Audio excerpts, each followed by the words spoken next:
Nah, sekarang kalau kita udah paham bahwa diri kita itu adalah ruh, nyawa atau napas, ya, siapa sebenarnya ruh itu? Nah, ruh itulah yang disebut namanya dengan sirullah, rahasia Allah. Kalaulah ruh itu disebut namanya rahasia Allah, yang rahasia Allah itu yang mana? Nah, yang dikatakan rahasia Allah itu yang disebut namanya dengan hayat itu sebenarnya. Nah, hayat itu artinya yang hidup. Nah, kalau tidak ada hayat pada tubuh kita ini, itu tak hidup kita. Makanya dengan hayat itulah baru kita bisa melihat. Dengan hayat baru kita bisa mendengar. Dengan hayat baru kita bisa berkata. Dengan hayat baru kita bisa mengetahui. Dengan hayat baru kita bisa berkuasa dan berkehendak.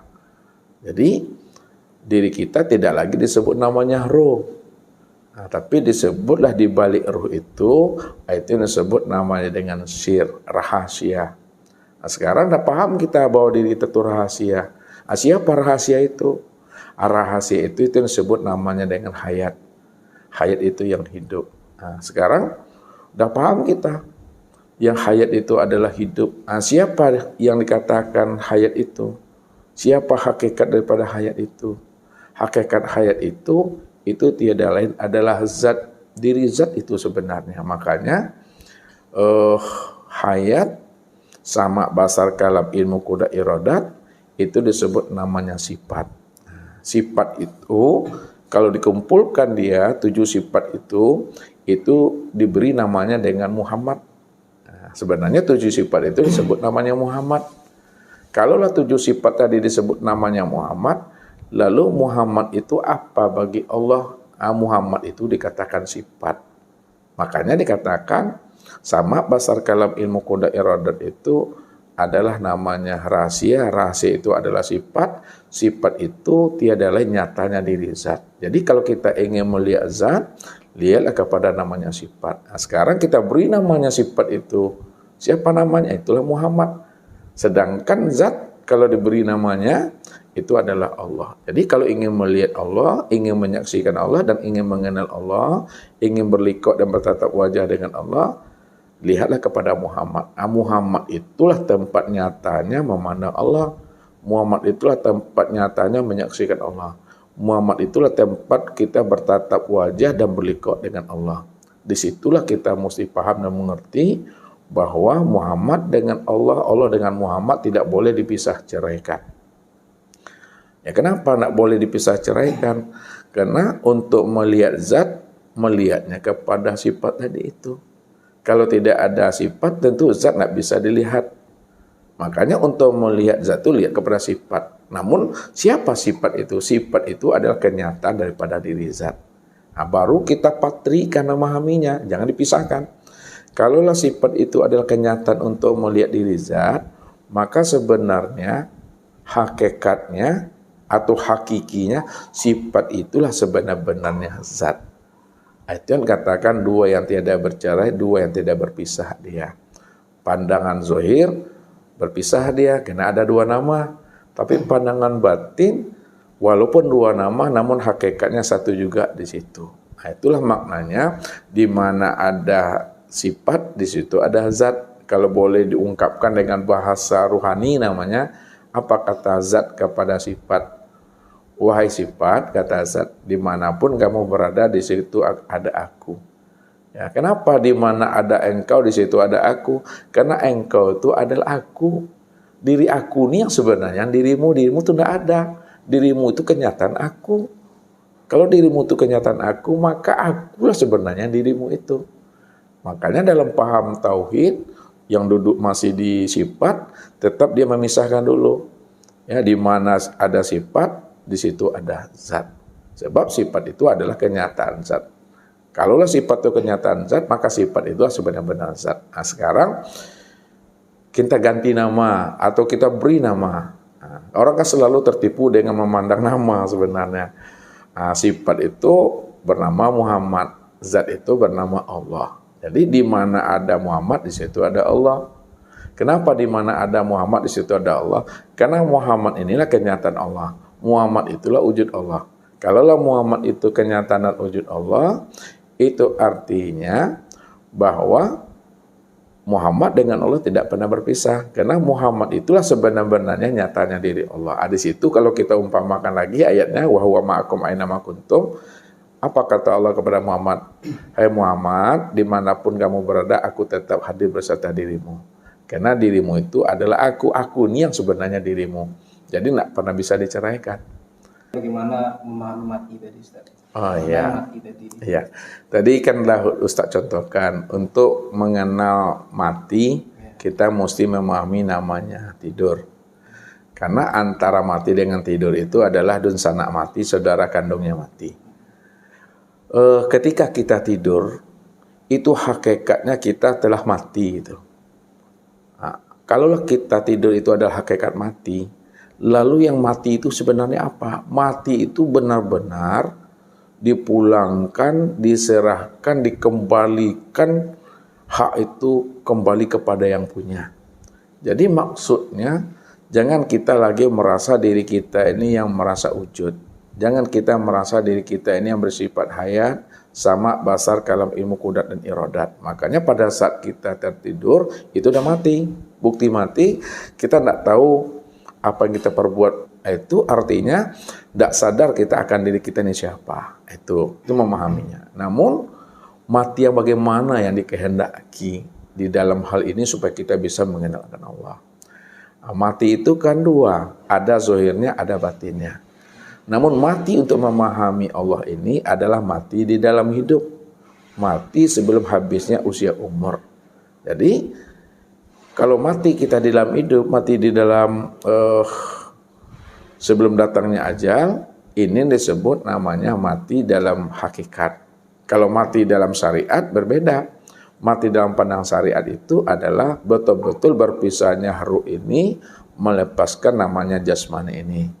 Itu yang disebut namanya dengan mati hissi namanya. Sudah sempurna zahir dan batinnya. Namun dalam memahami dan mengenal Allah itu, kita juga diminta oleh Nabi, mutu qabla anta mutu. Matikalah dirimu sebelum dirimu mati. Itu maksudnya untuk mengenal Allah itu matikan diri sebelum ajal sampai, matikan diri sebelum Israel datang, matikan diri di dalam hidup. Nah, kalau kita matikan diri di dalam hidup, maksudnya matikalah wujud dan sifat kita ini. Karena Allah yang wujud dan Allah pula yang bersifat. Jadi kita tidak berwujud dan kita tidak bersifat. Kalau selama ini kita merasa berwujud dan bersifat, ya, itu pada saat itu kita sudah merampok haknya Allah di situ. Ya. Jadi kalau kita ingin mengenal dan menyaksikan Allah itu betul-betul diserahkan wujud kita kepada Allah. Boleh kita itikadkan, boleh kita jazamkan. Nah, itikad dan jazam itu dalam ungkapan suara batin kita. Ya Allah, yang wujud itu hanya Engkau, ya Allah. Aku ini bersifat tiada, ya Allah. Ya Allah, yang hayat itu hanya Engkau, ya Allah. Aku ini bersifat mati, ya Allah. Ya Allah, yang bersifat mendengar, yang bersifat melihat hanya Engkau, ya Allah. Aku ini bersifat tuli dan buta, ya Allah. Ya Allah, Engkau yang bersifat mengetahui, berkuasa, berkehendak, ya Allah. Aku ini bersifat bodoh, lemah, dan papa, ya Allah. Itu namanya kita menjazamkan dalam rasa, dalam zauq hati kita itu. Jadi bukan mati lepasnya ruh dari tubuh, tidak. Matinya keakuan akan wujud diri kita yang merasa diri kita ini yang ada. Jadi di hadapan Allah jangan kita merasa kita itu yang wujud. Nah, kalau kita merasa kita yang wujud berarti kita belum mati, belum berselindung namanya. Nah, contohnya kalau kita pahami satu berselindung namanya. Kalaulah Ustadz berselindung di balik tembok misalnya, lalu apa yang nampak? Yang nampak itulah temboknya. Kalau Ustadz berselindung di balik tiang, yang nampak apa? Tiang. Kalau Ustadz berselindung di balik Allah, siapa yang nampak? Allah. Nah, yang nampak itu adalah Allah. Nah, sekarang apa maksudnya? Kalau Ustadz berselindung di balik Allah, yang nampak Allahnya. Jadi memahami itu, pulangkan, kembalikan, sembunyikanlah wujud kita ke dalam wujudnya Allah, maka wujudnya Allah yang nampak. ulangkan, kembalikan sifat kita, ya yang 7 sifat itu ke dalam sifatnya Allah, maka yang nampak adalah sifatnya Allah yang nampak. Disitulah diri kita itu sebenarnya adalah mati. Tak ada lagi wujud dan sifat kita. Jadi manusia ini, kita ini tidak wujud dan kita juga tidak bersifat. Kalau kita dibilang wujud dan bersifat, inilah nyatanya wujud dan sifat Allah. Disitulah dikatakan bahwa manusia itu adalah dikatakan ainullah, nyatanya Allah. Itu dikatakan al-insan ainullah, insan itu nyatanya Allah. Dan Allah itu itulah nyatanya manusia. Jadi pada saat kita telah mati, wujud dan keakuan kita, maka nyatalah wujud dan sifatnya Allah pada insan ini. Kemudian Ustaz, antara zat dengan sifat tadi, apakah dia berdiri sendiri atau gimana Ustaz? Yang mana? Zat tadi, zat dengan sifat tadi. Yang mana yang ini Ustaz? Oh iya, sifat itu berdiri atau bersandar dia kepada zat. Sebab kalau tidak ada zat, tidak ada sifat. Makanya sifat itu tidak bisa berdiri dengan sendirinya. Sifat itu tetap berdiri di atas zat itu. Maksudnya sifat itu terbitnya daripada zat. Kalaulah sifat itu terbitnya daripada zat, berdiri di atas zat, terbit daripada zat, lalu zatnya bagaimana? Zatnya itu yang berdiri dengan sendirinya. Qiyamuhu binafsihi. Allah itu wujud dengan sendirinya. Jadi Ustaz, apakah sifat Allah itu kekal Ustaz? Karena sifat itu tidak lain adalah tajalli dari zatnya. Iya. Apakah sifat itu kekal atau bukan Ustaz? Ya. Jadi sifat Allah itu tetap kekal dia dan bako atau kodim. Kenapa dikatakan kekal, bako dan kodim? Karena dia terbit daripada zat. Zat itu adalah bako dan kodim. Maka seluruh alam ini hakikatnya bako dan kodim dia. Kenapa dikatakan bako dan kodim? Karena ia asalnya daripada zat yang maha bako, zat yang maha kodim tadi itu. Ini yang disebut, kalau kita sudah mengenal hakikat alam itu adalah kodim, bako, kita adalah kodim dan bako, itulah kita bertubuhkan Tuhan namanya, bertubuhkan Allah. Siapa yang bertubuhkan Tuhan, bertubuhkan Allah, bertubuhkan kodim, bertubuhkan bako, itu yang dikatakan diri yang suci itu, atau disebut namanya diri yang kudus itu. Atau namanya Ruhul Kudus, itu bahasanya. Ruhul Kudus itu diri yang suci, diri yang kodim itu. Itu yang selamat. Barulah diturunkan ke dalam bahasa hakikatnya. Siapa yang sudah mengenal akan Allah pada dirinya, itu yang disebut namanya hamba Allah. Dan itu pula yang disebut namanya Habibullah, kekasih Allah. Jadi kekasih Allah itu cuma satu, itu adalah Muhammad. Makanya kenalilah diri kita ini adalah Muhammad, disitulah kita dipandang Allah sebagai kekasihnya. Karena kekasihnya cuma satu, Muhammad saja. Padahal Muhammad itu tiada lain aku. Aku itu Tuhan. Cuma dalam bahasa hakikat, tentu ada pemisahannya di situ. Ada Allah, ada Muhammad di situ. Padahal Allah dengan Muhammad saling cinta mencintai, saling kasih mengasihi. Dialah yang mencintai akan dirinya sendiri di situ. Dia yang Allah, dia yang Muhammad. Itulah maknanya orang yang bercermin pada diri sendiri. Lalu Ustaz, bagaimana Ustaz kalau misalnya diri kita ini sudah nyatanya ada wujud Allah tadi, gimana letak penyembahan kita kepada Allah Ustaz? Oh, tidak ada lagi bahasa penyembahan. Kenapa? Karena yang menyembah itulah disembah, yang disembah itulah yang menyembah. Kalaulah yang menyembah itu yang disembah itulah menyembah, namun hakikatnya kan satu.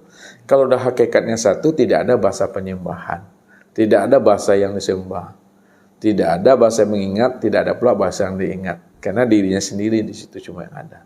Jadi bahasa penyembahan, bahasa mengingat itu sebelum kita kenal akan rahasia wujud yang sebenar-benarnya. Kalau kita dah kenal wujud rahasia yang sebenar-benarnya, bahwa yang menyembah dengan yang disembah adalah satu juga di situ, artinya sifat menyembah zat, sedangkan sifat itu nyatanya diri zat. Itu artinya yang disembah adalah zat, yang menyembah adalah sifat. Jadi pada saat kita telah mengenal yang menyembah itu yang disembah itu adalah yang disembah adalah satu, maka tidak ada bahasa itu. Inilah kuncinya Nabi katakan, man arafallahu kala lisanahu. Siapa yang telah kenal dia akan Allah, bahwa Allah cuma yang esa, Allah cuma yang wujud, maka keluh lidahnya. Tidak ada lagi kata di situ, la sautun wala harfun bil haqqi ilallah. Tidak ada kata penyembahan, tidak ada kata pemujian di situ. Ya, hanya diam aja lagi. Jadi tujuan kita sholat nanti gimana Ustaz kalau tidak ada penyembahan? Yang sholat itu udah menikmati, karena itu yang disebut namanya fanabilah dan bakobilah. Tidak ada lagi bahasa penyembahan. Kalau disebutkan bahasa penyembahan, tetap kita turunnya di hakikat. Ada hakikat itu, yang menyembah itu adalah Muhammad, yang menyembah adalah sifat. Itu di hakikat mainnya. Tapi kalau udah duduk namanya di ma'rifat, kita udah kenal bahwa Muhammad itu dirinya.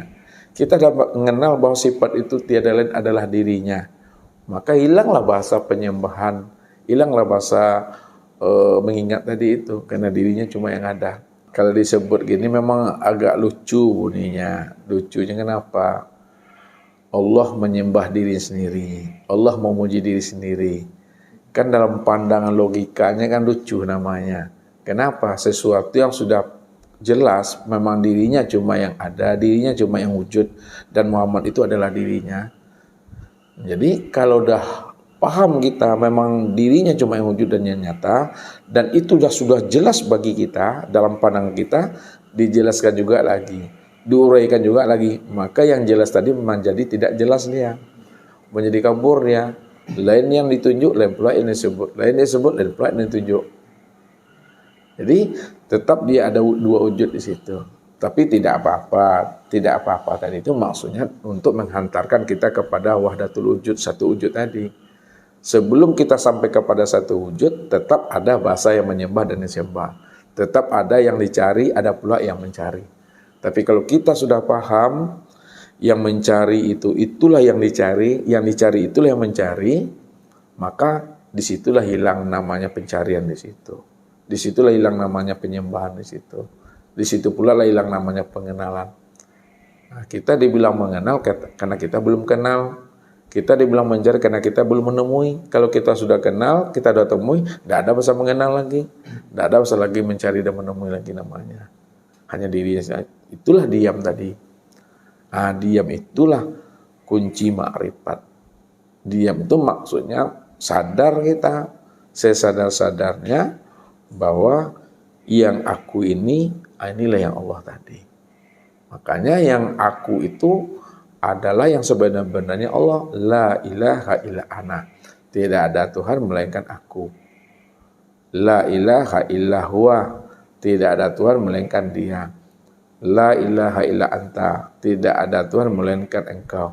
Jadi aku, dia, engkau, maksudnya sebenar-benarnya aku itu Allah, sebenar-benarnya dia itu Allah, sebenar-benarnya engkau juga Allah. Karena dia cuma yang ada. Bilanglah aku ebit, aku ustadz. Nanti 80 tahun, 90 tahun pasti akunya ustadz, akunya ebit mati. Kalaulah aku ustadz dan akunya ebit mati, ada nggak akunya kita lagi? Itu nggak ada. Lalu aku siapa yang ada di situ? Akunya Allah. Di situ letaknya orang-orang arif billah itu selalu di dalam zuknya itu seperti Abdul Qadir Siti Jenar mengatakan, atau Abu Mansur Al-Khalat, anallah anal haq, Allah pijubati. Akulah Allah, aku yang hak. Jadi maksudnya aku itulah yang sebenar-benarnya Allah, yang sebenar-benarnya aku itu Allah. Tidak ada dia mengatakan dirinya Tuhan di situ. Dia hanya untuk memahami dan menyatakan yang sebenar-benar aku itu Allah. Aku ini tidak ada. Kalau aku ini tidak ada, lalu siapa aku nih? Aku inilah kenyataan daripada aku yang sejati itu sebenarnya. Tapi tidak ada bahasa pengakuan di situ. Dia tetap sholat, dia tetap beribadah. Cuma orang yang nggak sampai pemahamannya ke sana, situlah dikatakannya Siti Jenar, Abu Mansur Al-Khalat dikatakannya kafir dan sebagainya, aku Tuhan. Sebenarnya ketika dia mengatakan itu, dia hanya membukakan rahasia yang sebenarnya. Yang sebenar-benar aku itu Allah. Yang sebenar-benar dia itu Allah. Yang sebenar-benar engkau itu Allah. Karena dia cuma yang wujud. Lalu bagaimana cara Ustaz memantapkan hati kita ini setelah kita paham kepada mengenalkan sempurna itu Ustaz, yang diri inilah yang wujud Allah gitu. Jadi pengamalannya dalam sehari-hari bagaimana Ustaz? Supaya kan agak ini juga Ustaz, takut juga kita, wah inilah wujud Allah kan begitu Ustaz. Bagaimana Iya. Ustaz? Ini sebetulnya mengambilnya itu dengan rasa dan paham sebenarnya.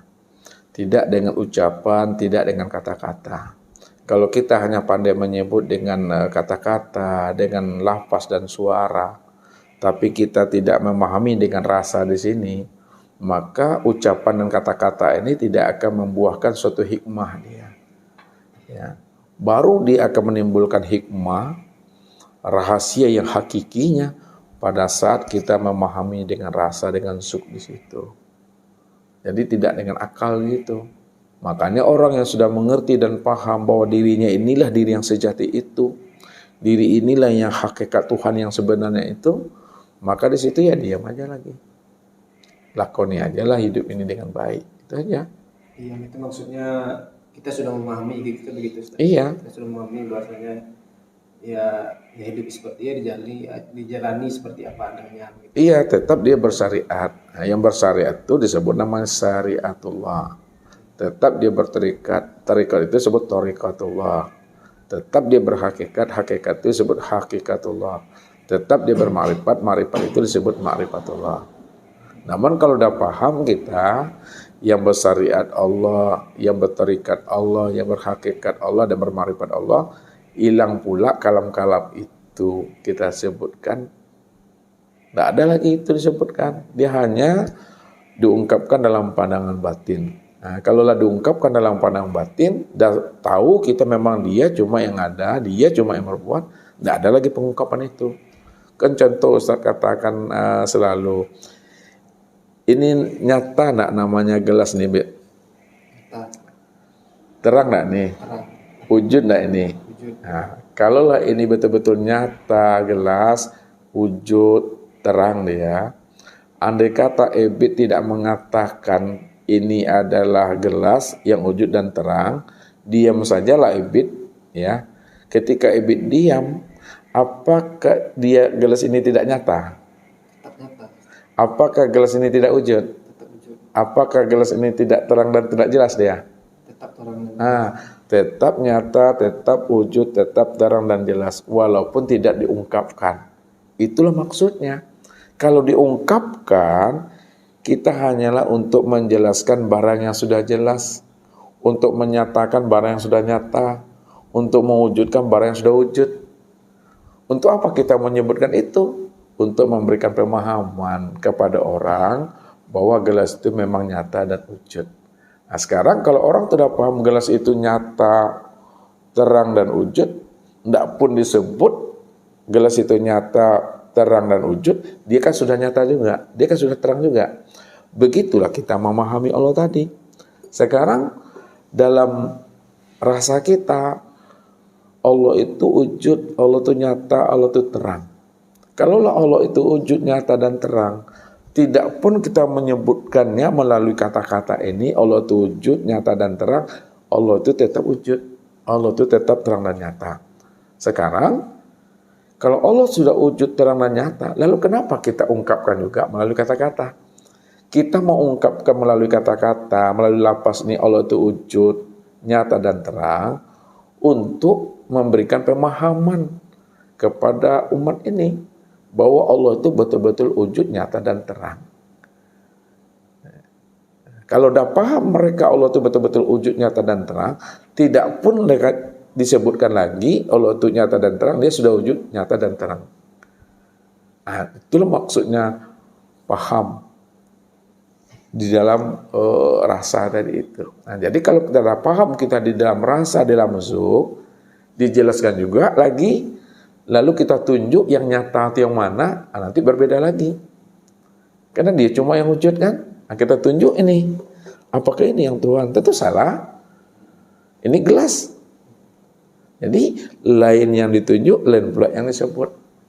Makanya kalau kita sudah kenal Allah, sudah jelas Allah itu dalam pandangan batin dan rahasia diri kita, tidak boleh disebut-sebut. Sebab kalau disebut lain pula nanti cara menangkapnya, cara memahaminya. Cukup diam saja, tidak perlu lagi disebut-sebutkan itu.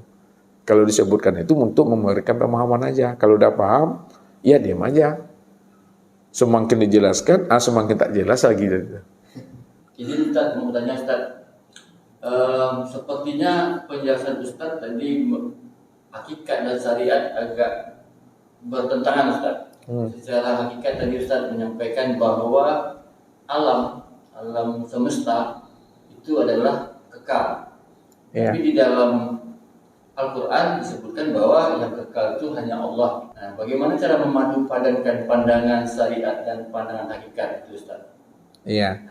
Kalau pandangan syariat selalu menggunakan alam ini ciptaan. Ya. Dalam pandangan hakikat, Allah tak pernah menciptakan bahwa alam ini tajalli dirinya, kenyataan dirinya. Karena tidak pernah Allah menciptakan. Jadi bahasa menciptakan itu bahasa syariat. Nah, kalau bahasa hakikat yang sebenar-benarnya tajalli min tajaliyatillah, bahwa alam ini adalah kenyataan diri aku. Kalau alam ini kenyataan diri aku, karena diriku ini kodim, tentu kenyataan diriku kodim. Maka kenyataan diriku itu dalam bahasa syariat baru diberi namanya dengan makhluk, baru diberi namanya dengan alam, baru disebut namanya dengan hamba. Jadi hamba, alam, makhluk itu bahasa syariat. Namun hakikat hamba, makhluk, alam itu tajalli kenyataan daripada Allah itu sendiri. Di situ aja perbedaannya. Jadi kalau pandangan syariat disebut alam, kalau alam tentu dia akan fana. Kalau disebut dia fana, fananya kemana fananya? Tentu fana dia kembali kepada dirinya. Ya kan? Karena yang namanya alam, yang namanya makhluk itu kan secara makna hakikatnya kan sifat. Sifat itu tetap dia kembali kepada zat, kembali kepada dirinya. Nah, dibalikkan lagi, kalaulah sifat itu akan kembali kepada dirinya, maka sesungguhnya sifat itu itulah kezahiran, kenyataan diri Allah. Makanya Allah bilang, sanurihim ayatina fil afaq wa fi anfusihim hatta yatabayyana lahum annahul haq. Aku telah memperlihatkan, aku telah mentajalikan diriku pada sekalian alam, juga pada dirimu, supaya kamu betul-betul menyaksikan akulah yang wujud pada sekalian alam, aku yang wujud pada sekalian dirimu itu tadi. Jadi tidak ada diri siapa-siapa itu.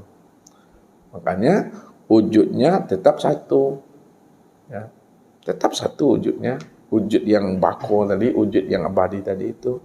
Cuma rupanya, bentuk daripada wujud tadi itu yang banyak. Namun sebenarnya kalau dirinya satu, wujudnya satu, rupanya juga satu.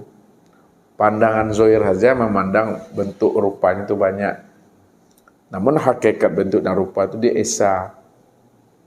Jadi begitulah kita memandangnya secara syariat dan secara hakikat. Namun kembalikanlah yang syariat itu, kembalikan dia kepada hakikat. Tetap esa juga di situ. Pada sekalian inilah namanya kenyataan wujudnya tadi. Jadi wujud bako semuanya. Berarti kalau disimpulkan, kita dalam sebutan tetap menyebutnya itu alam, itu manusia segala macam, tapi dalam pandangan hati itu adalah wujud dari Allah. Begitu. Iya, itulah wujud Allah. Jadi kalau Ustadz bukakan pemahaman yang lebih halus, ya ini memahaminya. Kalau bahasa sebelum-sebelumnya kan Allah ingin dikenal. Nah, ketika Allah ingin dikenal, lalu Allah menzahirkan dirinya. Ketika zahir dirinya disebutlah namanya nur. Nur ini disebut nur Tuhan. Lalu ketika nur Tuhan itu nyata pada sekalian alam, maka disebut namanya Nur Muhammad. Nah, pemahaman di balik itu secara makna hakikat tidak seperti itu dia. Nah, makna secara hakikatnya Allah tadi itu kan kosong. Yang disebut Tuhan lah namanya dulu ya. Jangan Allah nanti bingung pula kan. Tuhan. Tuhan yang dikatakan diri Tuhan itu betul-betul diri yang kosong, diri yang hampa, yang tidak bisa disebut, tidak bisa apa-apa. Itu yang diri Tuhan.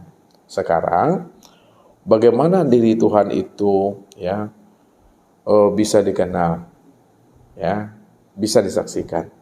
Ketika dirinya itu ingin disaksikan, ya ingin dikenal, maka dia mentajalikan dirinya, dia menzahirkan dirinya. Itu bahasanya itu.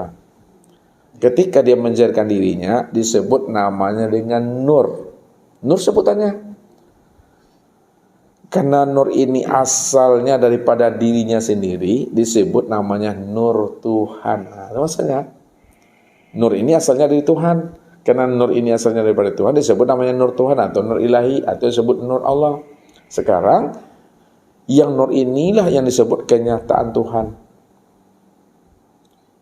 Karena nur ini disebut kenyataan Tuhan, maka disebutlah nur yang kenyataan Tuhan ini disebut namanya Nur Muhammad.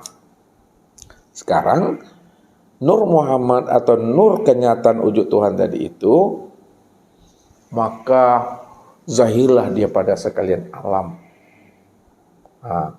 Yang disebut namanya makhluk, yang disebut namanya dengan insan, yang disebut namanya dengan malaikat. Sebetulnya, sekalian alam, sekalian makhluk, sekalian insan, malaikat dan sebagainya itu adalah kenyataan memandang wujudnya Tuhan tadi.